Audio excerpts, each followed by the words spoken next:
ሰላም እንደምናላችሁ ሁሉን ክብራን የታላቁ የማንቸስተር ዩናይትድ ደጋፊዎች በያላችሁበት የዓለም ክፍል ሁሉ ሰላማችሁ ብዝት ይበል። የእንግሊዝ ፕሪሚየር ሊግ የ34ኛ ሳምንት የመጨረሻ የሰኞ ምሽት ጨዋታን ፕሪማች ሪቪው ልንሰራ ነው ከናንተ ጋር የተገናኘን። ማንቸስተር ዩናይትድ ከብሬንትፎርድ ማይክል ካሪክ ከዚህ የውድድር ዓመት ምርጡ የእንግሊዝ ፕሪሚየር ሊግ አሰልጣኝ ኬቲ አንድሬው ጋር ይፋጠጣሉ። ሁለቱም ለሻምፒዮንስ ሊግና ለአውሮፓ ቦታዎች ይህን ጨዋታ አጥብቀው ይፈልጉታል። ከአምስት ተከታታይ የአቻ ውጤት በኋላ ብሬንትፎርድ በኦልድ ትራፎርድ ምንድን ነው የሚያስመዘግበው ውጤት የሚለው ይጠበቃል። በጂቴክ ኮሚኒቲ ስታዲየም ባለፈው አሸንፈውናል። ደብል ይሰራሉ ወይስ አይሰሩም? ማንቸስተር ዩናይትድ ምላሽ ይሰጣል አይሰጥም? ያን በጣም ጠንካራ ከቼልሲ ጋር የነበረውን ዲፌንስ ይደግማል ወይስ ደግሞ በበዛ ማጥቃት ከብሬንትፎርድ ጋር ይጫወታል? የሚሉትን ጉዳዮች የዳሰስን እናንተ ጋር እንቆያለን። በጣም አስገራሚ ሪከርዶች እናነሳለን። ስለ ብሩኖ ፈርናንዴስ፣ ስለ ማንቸስተር ተከታታይ ጨዋታዎች ጎል ስለማስቆጠር ከፈርጉሰን ኢራ በኋላ ለመጀመሪያ ጊዜ ማንቸስተር ዩናይትድ አንድ ነው ሪከርድን ለመቆጣጠር በጣም ተቃርበዋል በተከታታይ ጨዋታዎች ውስጥ ጎል ስለማስቆጠር። ስለዚህ ጉዳዮች እናነሳለን። ብቻ ብዙ ጉዳዮችን እያነሳው እናንተ ጋር ቆይታ እናደርጋለን። አብራችሁ ስለምትቆዩ ሀሳብ አስተያየቶቻችሁን እንዲሁም ደግሞ የጨዋታ ግምቶቻችሁን በኮሜንት መስጫው ላይ ስለምታሰፍሩልኝ እንዲሁም ደግሞ ሰብስክራይብ አድርጋችሁ ስለምታደምጡን ከልብ እናመሰግናለን። ቪዲዮውን ገና ስትጀምሩ ላይክ አድርጋችሁ ጀምሩ። ውድ ዩናይትዳውያን ሁሉም ስለምታደርጉ ከልብ እናመሰግናለን። ከመሸጋገሪያ ሙዚቃ በኋላ ግሎሪ ማን ዩናይትድን አድምጠን በቀጥታ ዩናይትድ ከብሬንትፎርድ ምን አይነት ጨዋታ ሊሆን ይችላል ፕሪማች ሪቪው እንሰራለን።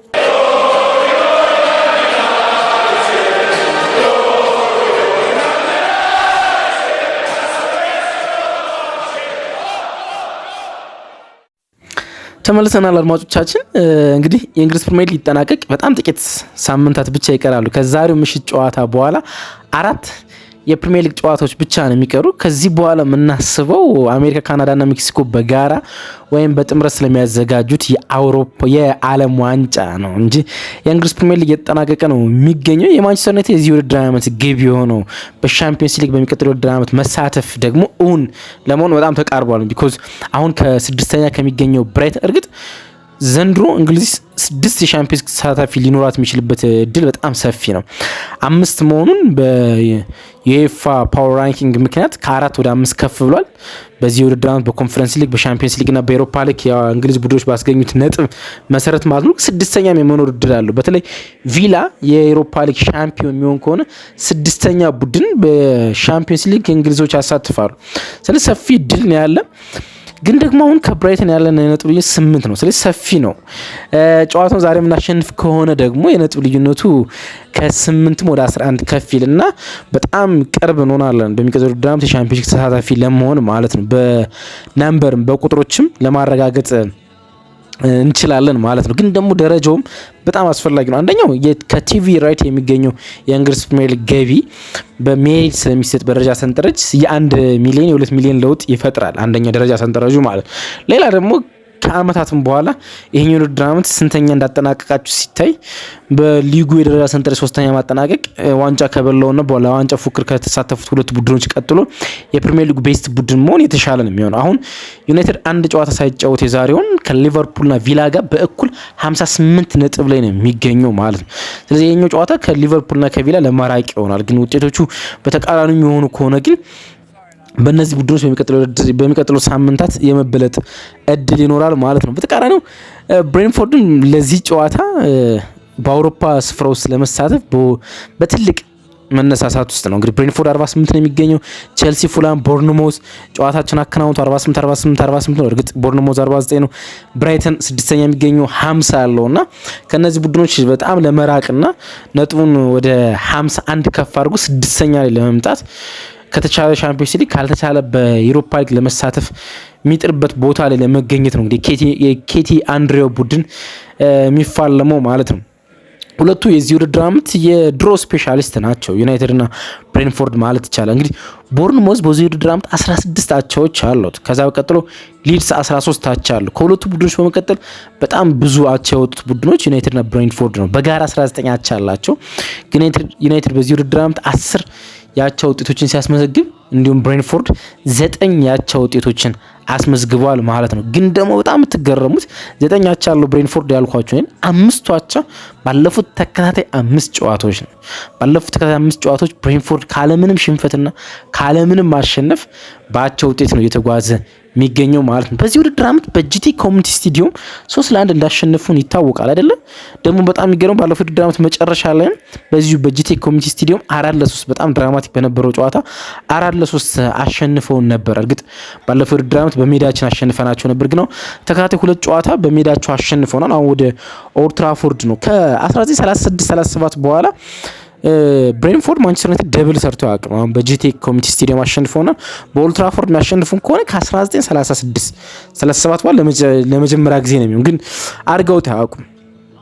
ብሬንፎርድ በታሪኩ በጣም ብዙ ዓመት ኦልሞስት 100 ዓመት ተሻግሯል ማንቸስተር ዩናይትድን ባክ ቱ ባክ በአንድ ውድድር ዓመት ሲያሸንፍ ማለት ነው። ስለዚህ ይሄኛው የመሆን እድሉ በጣም ጠባብ እንደሆነ ነው እንግዲህ የምናነሳው ማለት ነው። ደግሞ በኦልድ ትራፎርድ ማንቸስተር ዩናይትድ ጨዋታው የሚያከናውነው ለመጨረሻ ጊዜ በኦልድ ትራፎርድ ስንጫወት ከሊድስ ጋር ነበረ 2-1 ተሸንፈናል እና ባክ ቱ ባክ በሜዳችን ሽንፈት በዚህ ውድድር ዓመት አላስተናገድም። ግን ደግሞ በዚህ ውድድር ዓመት ብቻ አይደለም፣ ባለፈው ውድድር ዓመት መጨረሻ ጀምሮ በሜዳችን ባክ ቱ ባክ አልተሸነፍንም። ስለዚህ ከሊድስ 2-1 ሽንፈት በኋላ እርግጥ ከዛ ጨዋታ አገግመን ቼልሲን አሸንፈን ሊያም ሮዝንን ከቡድኑ እንዲሰናበት ማድረግ ችለናል። እርግጥ በጨዋታው ላይ በጣም በርካታ ሙከራ ተሞክሮብን ነበር። እኛ 4 ብቻ ነበር የሞከርነው፣ ግን ቤስት ዲፌንስ በዛ ጨዋታ ውስጥ የማንቸስተር ዩናይትድ ወሳኝ የሆኑ 4 የመሃል ተከላካዮች ሊሳንድሮ ማርቲንስ፣ ሃሪ ማጉዌር ወይም ደግሞ ማቲያስ ዲሊት ወይም ሌኒሮ በሌሉበት እና በሜክሺፍት ማዝራዊን የመሃል ተከላካይ አድርገን ተጫወተን፣ ግን ደግሞ ቤስት ዲፌንድ ያሳየንበት ጨዋታ ነውና መከላከል ማጥቃትም የኦርጋናይዜሽን ጉዳይ እንደሆነ ያሳየንበት ነው። የኢንዲቪጁዋል ብቻ ሲሆን ኦርጋናይዜሽን ዲፌንሲቭ ኦርጋናይዜሽን ጥሩ ሲሆን ጥሩ ትከላከላለህ፣ እንዲሁም አታኪንግ ኦርጋናይዜሽን ጥሩ ሲሆን በጣም ጥሩ ታጠቃለህ። ያን ያሳየንበት ጨዋታ ነው። ግን 21 ሙከሮች የተሞከሩብን እኛ 4 እና ቢገስት ሹት ዲፍሌክት ነው ያለብን፣ ወይም ደግሞ የ17 የሹት ልዩነት ነው ያለን። ከዚህ በፊት በርካታ የሹት ጋፕ ተፈጥሮብን የሚያውቀው 2004 ኤፕሪል ላይ ከሊቨርፑል ጋር የ19 የሹት ጋፕ ተፈጥሮን በመሃል ማለት ቼልሲ ማድረግ ችሏል፣ ግን 3 ነጥቡን እንደወሰድ ነው የሚታወስ ነው እና ማንሳት የፈለኩት ነገር በኦልድ ትራፎርድ ዩናይትድ ባክ ቱ ባክ በዚህ ውድድር ዓመት አልተሸነፈም እና በዚህኛው ጨዋታም ይሄ የመፈጠር እድሉ ጠባብ ነው። በቼልሲ ጨዋታ ላይ እንግዲህ ኩኛ ጎል እንዳስቆጠረ ይታወቃል። ጎሉን ደግሞ የሰጠው ብሩኖ ፈርናንዴዝ ነው። ስለ ብሩኖ ፈርናንዴዝ በየቪዲዮአችን በእያንዳንዱ ቪዲዮ ማውራት በጣም አስፈላጊ ጉዳይ ይመስለኛል። ምክንያቱም የዚህ ውድድር ዓመት የፕሪሚየር ሊጉ በርቀት ምርጡ ተጫዋች ነው። በተለይ ደግሞ ማይክል ካሪክ ወደ ቡድኑ ከመምጣትና ወደ 10 ቁጥር ቦታ መጫወት ከጀመረ ጀምሮ አንድ ተጫዋች የአንድ ቡድን ማጥቃት እንዴት አድርጎ ከፍ ሊያደርግ እንደሚችል በደንብ ሊያስመሰክር የሚችል ተጫዋች ነው። አሁን በአንድ የውድድር ዓመት ከሱ በላይ አሲስት አድርጎ የሚያውቁ ተጫዋቾች 3 ብቻ ናቸው። ቴሪ ዳኖ ኦኖሪ 20 አሲስት 2002-3 ላይ ደርሶ ነበረ፣ የፕሪሚየር ሊግ ሪከርድ ነው። ኬዲቪም ያን የፕሪሚየር ሊግ ሪከርድ 2019-20 በ20 አሲስት ተጋርቷል።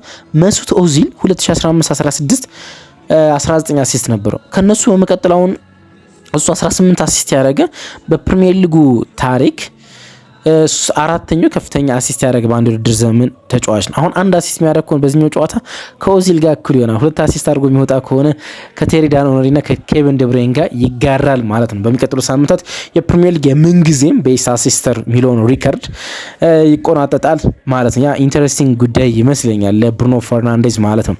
ዩናይትድ እንግዲህ ባለፉት 21 ጨዋታ በተከታታይ ጎል አስቆጥሯል። በጣም የገረመኝ ሪከርድ ነው። ለዚህ ፕሮግራም ሲዘጋጅ ካዩዋቸውና ካስገረሙኝ ቁጥራዊ መረጃዎች አንዱ ይሄኛው ነው። ዩናይትድ ባለፉት 21 ጨዋታዎች በተከታታይ ጎል አስቆጥሯል። በተከታታይ ባለፉት ውድድር ዓመት ታስታውሳላችሁ ጎል ለማስቆጠር ምን ያህል እንቸገርን እንደነበር። እናም ይሄ ዳታ ዝም ብሎ ዳታ እንዳይመስላችሁ ወይም ደግሞ ዝም ብሎ ቁጥር እንዳይመስላችሁ ፈርስት ታይም ነው ከአሌክስ ፈርጉሰን ኢራ በኋላ ወይም ደግሞ አሌክስ ፈርጉሰን ከማንቸስተር ዩናይትድ ከተለያየ በኋላ ለመጀመሪያ ጊዜ የተመዘገበ ቁጥር ነው። ፈርጉሰን በ2012 ከኖቬምበር 2012 እስከ ኤፕሪል 2013 በተከታታይ 23 ጨዋታዎች ጎል አስቆጥሮ ነበር ቡድናቸው። አሁን ይሄኛው ማንቸስተር ዩናይትድ 21 ጨዋታዎችን ጎል ማስቆጠር ችሏል። ዛሬ የሚያስቆጥር ከሆነ 22ኛ ጨዋታ ይሆናል ማለት ነው። እሱ በጣም ኢንተረስቲንግ ነው። ስለ ማንቸስተር ዩናይትድ ያሉት ጉዳዮች ግን ሳንጨርስ ይሄኛው እንግዲህ ሰኞ አይደል ዛሬ ሌላኛው የሰኞ ምሽት ጨዋታ ነውና 6ኛ የሰኞ ምሽት ጨዋታ ነው። በእንግሊዝ ፕሪሚየር ሊግ ከዚህ በቀደም እንዲህ ተጫውተን እናቀራለን። 1995-96 ጨዋታ በሰኞ ምሽት ተጫውተን ነበር። ግን ከፍተኛ ሰኞ ምሽት የተጫወተው 1992-93 ነው። 1992-93 በፈረንጆቹ አቆጣጠር 7 ጨዋታ በሰኞ ምሽት አከናውናል። ሰኞ ምሽት ማለት ነው። አሁን 6 ላይ ደርሰናል። የሰኞ ምሽት ጨዋታዎችና በጣም ብዙ ነው። እኔ ደጋግሜ ብዛቱን ስገልጽ ነበር። አርብም አለን፣ ሰኞም አለን።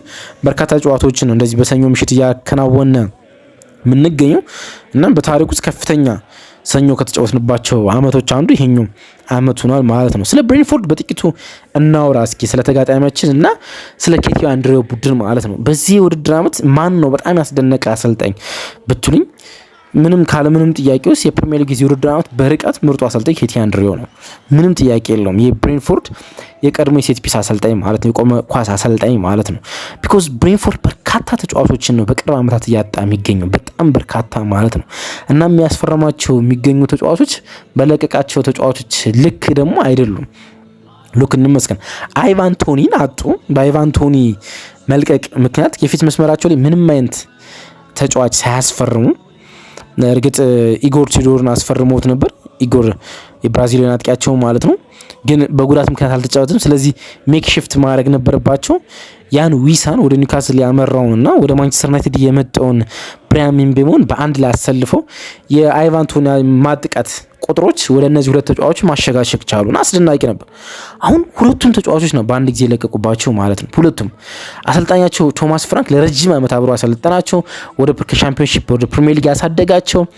እኛ ብሬንፎርድ ማየት ስንመለከት በቅርብ ዓመታት ውስጥ ብቸኛ የምናውቀው አሰልጣኝ ብሬንፎርድ ቶማስ ፍራንክ እሱን አጥተዋል። የቡድናቸውን አምበልም ግን አጥተዋል።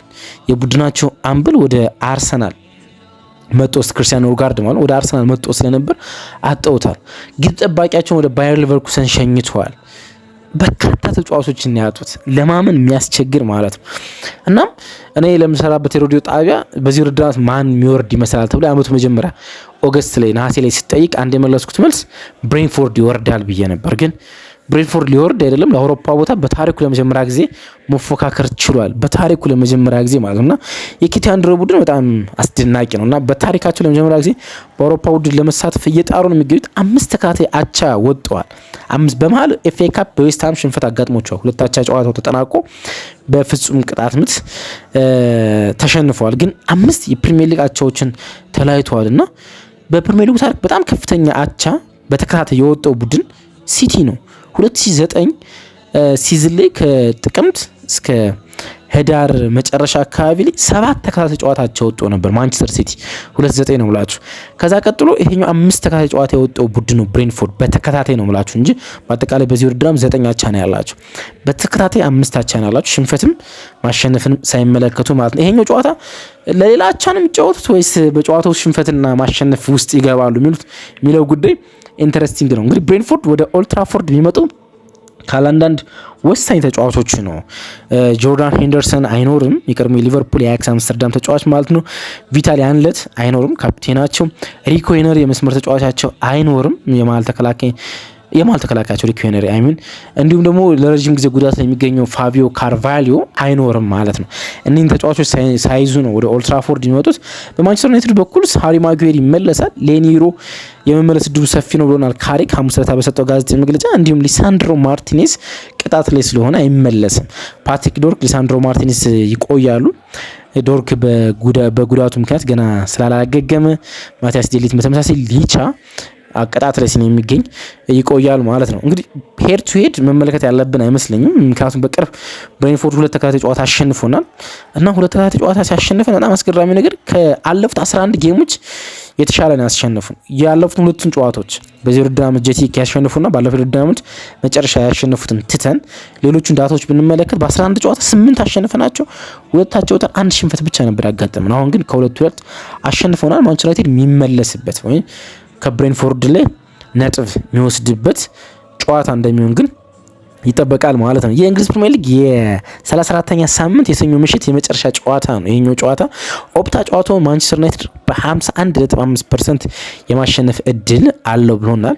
ብሬንፎርድ ደግሞ በ23.8% ይሄን ጨዋታ የማሸነፍ እድል አለው። ጨዋታው በአቻ ውጤትና ለብሬንፎርድ ተከታታይ 6ኛ አቻው ነው የመመዝገብ እድሉ ደግሞ 24.7% ነው ይለናል ኦፕታ። አሁን ደግሞ እናንተ የጨዋታ ግምቶቻችን የምታስቀምጡበት ሰዓት ላይ ደርሰናል። ጨዋታው ማለት አሸንፋት ስንት ለስንት ስማችሁና ከየትኛው ከተማ እንደምጽፉልን ከታች አያይዛችሁ አስቀምጡልን። ተወዳጆቹ አብራችሁ ስለነበራችሁ ከልብ አመሰግናለሁ። ቪዲዮውን ሲጨርሱ ላይክ ማድረጋችሁ፣ ሼር ማድረጋችሁ እንዲሁም ደግሞ ሰብስክራይብ አድርጋችሁ መውጣታችሁ አይረይ ባይ